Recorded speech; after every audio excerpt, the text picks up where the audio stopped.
Welcome back to my channel. I hope you're having a wonderful day. If you're new here, my name is Sierra Douthit. If you're returning, welcome back. So today is the first installment of my new series, Watch With Me. Today we're gonna actually be doing a makeup look and a recap based on the Umbrella Academy Season 1 on Netflix. Now, I know that season 2 has already come out as of July 31st, but if you haven't watched it or if you haven't started watching season 2 yet and you just want a refresher on this first season, go ahead and watch this video. I'm going to be giving you all of the details that happened in the first season leading up to season 2, as well as doing a makeup look. I know this hair looks crazy right now, but I promise it's gonna make sense here in a second. So with that being said, I hope you guys enjoy this video and this makeup look, and I will be back after the makeup and recap is complete. And I'll see you guys soon. Okay guys, so as you'll see here, we are doing a voiceover so that I didn't get distracted with both telling you the story and doing my makeup. So we're gonna go ahead and get into the recap on the Umbrella Academy Season 1, which is a Netflix original series created by Steve Blackman and Jeremy Slater, executive produced by Gerard, which you'll know him as the singer of My Chemical Romance. The show is going to open up in Russia, October 1st of 1989. You'll see a girl and a young boy flirting at the pool. When she jumps in the pool, you hear a scream and we see blood in the water. Now she's giving birth, which is quite strange since she wasn't pregnant just seconds ago, and now she's literally in labor. This isn't a fluke though. 43 other women across the world are giving birth on this day in a similar fashion to special children. Sir Reginald Hargreaves hears about this and decides that he's ready to be a dad. So he sets out to pay for and adopt all 43 of these special children, and he manages to only get 7, which he moves them all into this mansion that's known as the Umbrella Academy, and he's going to raise them as this superhero team of children. The show itself is set in present time, so it does jump forward 17 years, and we see the adopted children all living their own lives, estranged from one another. But when they find out that their dad has passed away, they're now going to reconnect to kind of mourn his passing. Everyone is pretty hostile with one another, and we discover that Mr. Hargreaves was never much of a father figure. He just thought of these kids as more transactional than ever giving them a loving home to be a part of, and he actually never gave them names, so he just calls them by their numbers. Now we're going to go ahead and get into our main characters, our superhero team of children, all 7 of them here. We have number 1, who is Luther. He is the leader of the group. He is super strong and he's very durable. We see him working and living in outer space, and he was sent there on a solo mission by Mr. Hargreaves, and that is where he's currently residing. Number 2 is Diego. He is the hothead of the group. Him and Luther have this huge rivalry that they've had growing up. He has a strong talent for knife throwing, and he's really good at close quarter combat. He's still fighting crime as a masked superhero per se, and he's kind of getting himself into the trouble and getting in the way of the cops. He's always showing up at like crime scenes. Number 3 is Allison. She has the ability to alter reality by telling a lie, meaning that whatever she says, that person will do. She's currently an actress, which she manipulated her way into as well. Number 4 is Klaus. He is by far the best character on the show. I could watch an entire series just based around Klaus and his life. He's very flamboyant and he's exciting and just manic and all over the place. He's really just the best character on the show. But he can speak to the dead and he can manifest the dead. He's currently a drug addict. He's in and out of rehab, just kind of trying to deal with the stuff that he went through when he was a child. Number 5 can time travel, but we don't know about number 5 because he's been missing for over 16 years. He disappeared. Nobody heard or saw from him, and they thought that he was dead. Number 6, Ben, is also dead. His power was he would possess monsters from other dimensions and basically shapeshift into these monsters. Most notably, he's seen for having tentacles coming out of his torso. He kind of hangs around with Klaus since Klaus can see and talk to the dead. Number 7 is Vanya. She's ordinary. She doesn't have any special powers. She's been ostracized by the group her entire life, and she has an interest in music, and she's an excellent violin player. So now we see all of the children back together once again in the home that they were raised, accompanied by their talking chimpanzee caretaker that was created by Mr. Hargreaves Pogo and their robot mother. Tensions are extremely high between the siblings. Everyone's angry with Vanya. They haven't seen her since she wrote a tell-all autobiography about her life growing up and living in the shadows of the other superhero children's siblings and how everyone kind of left her out. They find out that Mr. Hargreaves has died of a heart attack, and Luther's extremely suspicious of this. He thinks that there's foul play involved, which causes friction between him and Diego, because Diego doesn't understand why he's defending his father, why he's so concerned, said that Mr. Hargreaves was a terrible father anyway, that we should just move on and be done with it. But Luther says that he was missing the monocle, which Mr. Hargreaves never goes anywhere without, and Diego just thinks he's dumb, and it causes a huge fight between the two that break out in the courtyard as they're trying to memorialize their father's death. Chaos happens and everyone is angry at one another, ready to go back to living their own lives, when all of a sudden a blue time warp portal opens up in the sky and we see number 5 coming through. He lands on the ground and he's been gone for, like I said, nearly 17 years. And so everybody's just kind of standing there like shook at what they're seeing. 5 gets up and he's extremely vague about where he's been and what has happened to him. He ends up going out to a small diner to get coffee. While there, he's attacked by a team of suited up soldiers, and 5 kicks their asses. It's the first fight scene we see, and it's incredibly done. And not to mention, there's an incredible soundtrack that goes along with the fights. There's actually an incredible soundtrack throughout the entire show.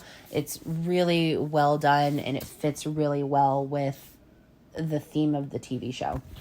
Diego is upset, and he goes off with Klaus in tow, and we see him just kind of longing by the river, and he has the monocle he had stolen from Mr. Hargreaves' office. While Diego is out disposing of the monocle, Klaus is in the back of the car, and we see him talking to their dead brother, Ben. After the attack at the diner, 5 ends up going to Vanya's apartment. Him and Vanya were really close as children, and he confides in her, telling Vanya what he's been through and how he accidentally had jumped into the future and was trapped there for over 40 years. He also tells Vanya that the world is going to end in 8 days, and he talks about how he survived the apocalyptic future. He shows Vanya the glass eye that he took from Luther's dead hand, which is the only evidence he has to go off of who could have been behind the apocalypse. Determined to find out who caused the apocalypse, 5 ends up paying Klaus to go with him to Meritech Labs, where the eye was created, to get more information, only to find out that the eye hasn't been even created yet, and it's kind of a dead end at this point. Meanwhile, the police are investigating the donut shop where 5 was attacked. The head investigator is Detective Patch, who has a history with Diego. He seems to always be there and doing his own digging on the case. Like I said, he's kind of always just in the way. We're introduced to Hazel and Cha-Cha, the 2 assassins who are hired from the future to track down and kill number 5. We see Vanya is teaching a violin lesson to a new student of hers named Leonard. They hit it off really fast. They kind of come from similar backgrounds, so they have a lot in common. We then see a flashback to Vanya's life in the orchestra and when she had created her tell-all book and how her life is just as mundane now as it was when she was a child. At that time, back at the academy, Luther and Allison come across some tapes Mr. Hargreaves has kept of all the kids being trained on their powers throughout the years, and they find a tape that shows Mr. Hargreaves dying of a heart attack. We also see that Allison and Luther are very close. They've grown up very close to one another, and they have more than just a sibling or friendly relationship, which is a little gross simply because they were raised as siblings, although they're not related by blood technically, but it's a little, it pushes the bar too far. At this time, Hazel and Cha-Cha go to the coffee shop and they question the waitress about the night that Five was attacked. There they get the tip that they need and they end up storming the academy. There's an epic fight scene between the kids and the assassins, to which Luther is damn near squished by the chandelier that falls from the ceiling. He does survive, and we do see that he has this body of a giant gorilla. Everybody is kind of in awe, and Luther is extremely embarrassed. The assassins end up fleeing the home, but unbeknownst to Klaus of what happened at the academy, he is taken prisoner by them to be questioned about what he knows about number 5. In a flashback, we see Luther as a young adult at the academy all alone. All of the others have moved out, leaving Luther to his own devices with his father and his robot mother. Mr. Hargreaves, to keep Luther from kind of going crazy, sends him out on a solo mission, which ends terribly. Luther almost dies. He's rushed back to the academy. In a last-ditch effort to save his life, he's injected with this syringe, which turns him into part monkey, which gives him this monkey body. Back to present day, we see Leonard and Vanya falling in love. They're spending more time together. Vanya has never felt a connection with anybody. She's always been ostracized by everybody that's around her. So Leonard giving her this attention is extremely new, and she's feeling all of these emotions. She's falling hard and she's falling quick. Allison is trying to be an overprotective sister all of a sudden and is really suspicious, especially when she goes to Vanya's apartment and finds Leonard in Vanya's apartment without her. We see him pouring Vanya's prescription pills down the drain, which she's been taking her entire life. These were given to her by Mr. Hargreaves to keep her powers at bay, is what we will see later on. Meanwhile, Klaus is being tortured by Hazel and Cha-Cha for what information he knows. Klaus basically tells them, nobody tells me anything. Everybody keeps me in the dark. I have no information other than the fact that 5 is trying to find who owns this glass eyeball that was created by Meritech. Hazel and Cha-Cha get extremely high and end up blowing up Meritech Labs, and 5's only information about the apocalypse is basically exploded. Detective Patch is tracking down Hazel and Cha-Cha, ends up going to the hotel room, and manages to help Klaus escape with the time machine briefcase. But unfortunately for her own life, she is shot dead. Klaus escapes with the briefcase onto the bus, and he accidentally activates the time machine and is sent back to the past. We then see Klaus return on the bus, and he looks just scared. He looks dirty. He's extremely sad looking, just like he's seen and been through a lot of shit. We find out that he was actually sent back and fought in the Vietnam War, where he fell in love and lost the love of his life. This pushes him to get sober. Luther and 5 end up setting a trap to lure Cha-Cha and Hazel to a location to trade information for the briefcase, which is actually a fake briefcase because Klaus ended up destroying the real one. Again, this turns into a huge fight and time actually stops. You'll see the wonderful Kate Walsh is seen standing in the street looking like a very dark Mary Poppins. 5 knows her as she is the leader of the Time Warp Corporation. that he had previously worked at. 5 is offered a promotion in exchange for his siblings and his own life. He takes it. 5, now in management, is in charge of handing out kill orders rather than being an assassin. He tries to leverage his plans to save the world by getting all of the information he can with his new job. They do not make it easy on him, though. He is doing everything in his power to find out and keep it a secret so that he can stop the apocalypse. He ends up blowing up the company after stealing one last briefcase and finding out who causes the apocalypse. While this happens, the other siblings are living out the rest of their days.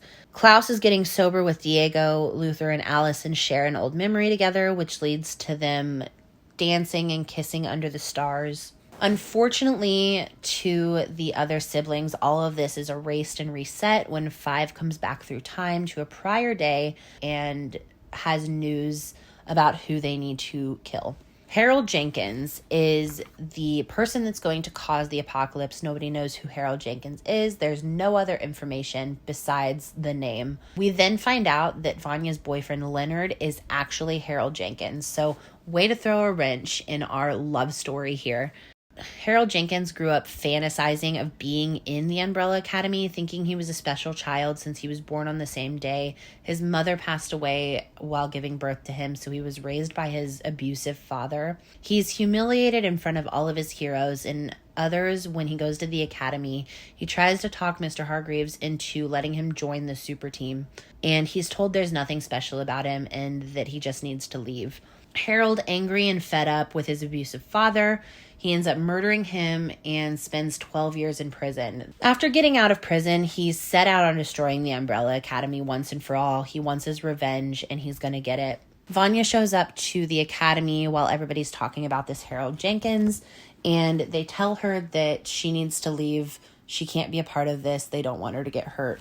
Finally, enough is enough. After being outcasted by her siblings one last time, Vanya's outraged. She's full of anger. She ends up going and seeing Leonard or Harold, and she's ranting as she walks down the street about how awful they are and how much she hates them.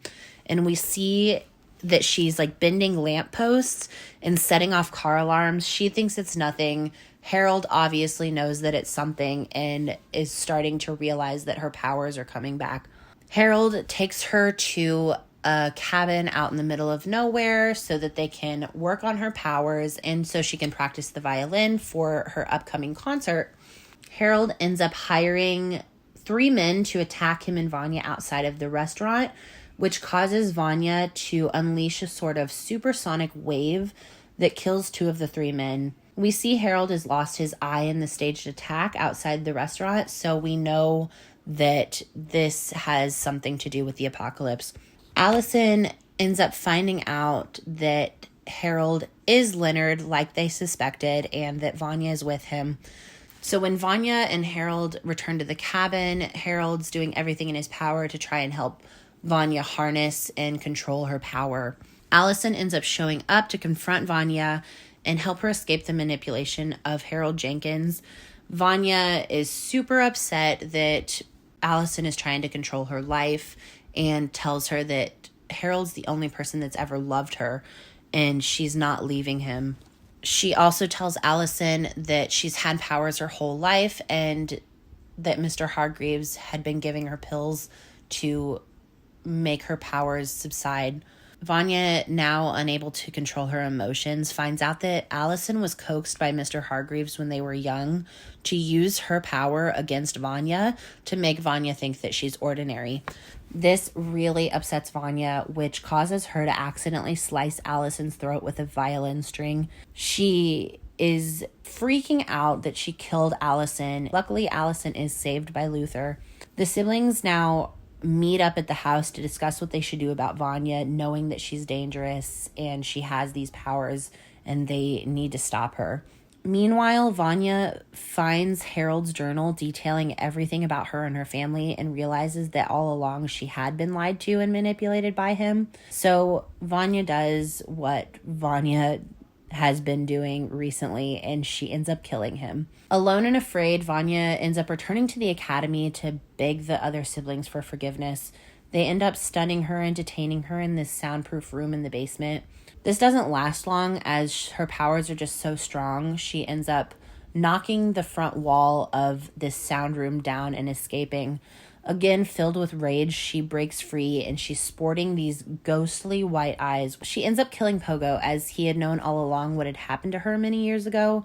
She destroys the academy just to ashes, and now she's completely transformed into this angry, emotion-filled white violin that Vanya plans to use her powers to destroy everything in her path. 5 at this time realizes this has nothing to do with Harold at all, and in fact Vanya will be the one that sets off the apocalypse. The siblings, unsure of what to do, they kind of rush to come up with a plan to save the world and stop Vanya. Meanwhile, the Time Bureau is determined to stop the siblings from altering time. They send these time soldiers out to stop the siblings from stopping Vanya, and Vanya goes to her concert. Vanya, now completely immersed in all of her glory, has transformed herself into the white violin and is causing chaos in the auditorium by using her violin to emit ultra-destructive sound waves. The siblings are going to have to band together to fight once more to subdue Vanya. Klaus, now sober, is able to enhance his powers by manifesting his dead brother Ben, so he's able to use his tentacle abilities to save the other siblings from the soldiers. Vanya, now fully aware of what is happening, captures the Umbrella Academy and is slowly sucking the life from them. Allison is luckily able to disarm Vanya, but this causes Vanya to shoot this ultra light beam and strikes the moon. The moon then explodes into these tiny little pieces, comes hurtling towards Earth, ushering in the apocalypse. So 5's super upset. He's like, there's nothing we could have done to stop this. In a last-ditch effort to save the world, 5 ends up gathering all of the siblings, including a now unconscious Vanya, to send them all back in time. We see them all huddled together in their childhood bodies to try once more to save the world. And that's where we end season 1, is them going back in time, setting us up for another attempt to try and save the world for season 2. All right, and so there you have it. If you guys have watched The Umbrella Academy, you guys know what this mask is. It's the mask that Cha-Cha wears when she is doing her thing. And so I wanted to recreate that. I think I did a pretty good job. So if you want to let me know in the comments how I did or rate it, just anything, let me know it looks like crap if it looks like crap. But go ahead and comment down below. I plan on continuing with this series in the same fashion by reviewing and talking about TV shows and movies and doing a look that is inspired by that TV show or movie at the time. I had fun doing this look. My face is going to be pink for the next week, but that is okay. And so these are supposed to be my ears. I thought it was a cute idea, but like I said, it could look awful. I love this show. I never thought that I would because I'm not really into like action movies and anything like that. And I'm kind of okay with the superhero stuff, but it just really depends. But when I first watched this, I obviously loved it. And of course, Gerard from My Chemical Romance is one of the executive producers, which is chef's kiss, incredible. But I think they did a really good job. I think they had excellent casting. I think all of the actors did an incredible job playing their role. I think the storyline is unique and I think it's different. Obviously, I haven't read the comic books and I don't know how true it is to the comic books itself. But all in all, I enjoyed it. I'm really excited for season 2. I hope you guys are also really excited for season 2 because that will be the next video that I'm doing. That's why we did this one, so that we could lead into season 2. So definitely come back for my reviews on season 2. And if you did like this video, go ahead and leave it a big thumbs up down below. Also, hit that subscribe button because you don't want to miss out on anything that I'm going to bring to you guys, whether that be the reviews or the Spooky Sundays or anything else, and ring that bell icon so you get notified every time I upload a video. I'm kind of going off schedule here. It's just my life is a mess. So just whenever I upload, it'll be every week. for sure. With that, I hope you guys enjoy the rest of your weekend. I hope to see you guys back next week. I hope you enjoyed this makeup look, and I will see you guys on the next one. Have a good one, guys. Bye.